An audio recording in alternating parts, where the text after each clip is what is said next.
So this is a foundational part of how I work with clients. It's very holistic. It's very full body wellness. It's about changing your habits.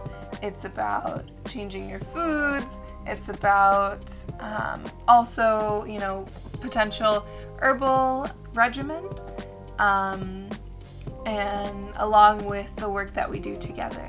And so the way that I work with people is I don't like to tell people to take things away, because we're really in developing new habits and patterns and lifestyles.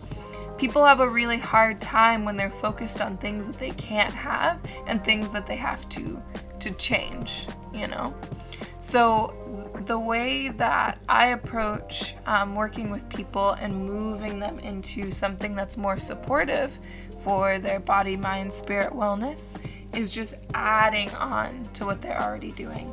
So rather than saying, don't eat this, don't eat that, don't eat that, it's especially with the intake form, the constitution form that goes into the Ayurvedic system of medicine, right? There are recommendations for certain types of foods that will make you feel more balanced, that will make you feel more grounded, that will make you feel more clear, more resourced in your energy field, And we forget that a lot of our feel-good chemicals from our brain is produced in our gut and our stomach, and that when our body feels bad, it's hard for us not to, in our minds, think that everything is bad. If you, it's as simple as you stub your toe and it's all you can think about, and you're like, wow, everything sucks. And so if one other thing happened, it could be a small thing like someone asking you a favor after you just stubbed your toe, and you're like, oh my god, this is the worst thing ever, you were so horrible, I will never do this favor for you. And it's if that would have happened outside of you stubbing your toe, you would not have been upset, right? You would not have been that upset.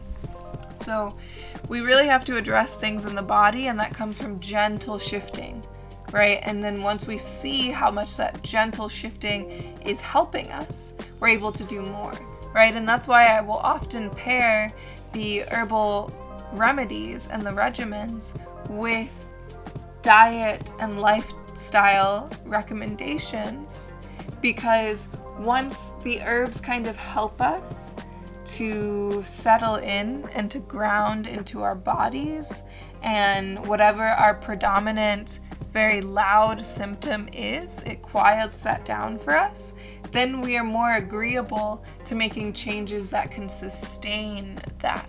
So what the herbs do and what the herbal remedies do, plants are really just a blueprint for our body's homeostatic state, for our body's highest functioning.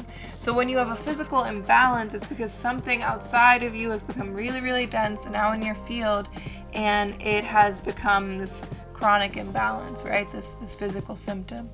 So with the herbs, what they do is they mirror your body. They're this is how your system should behave.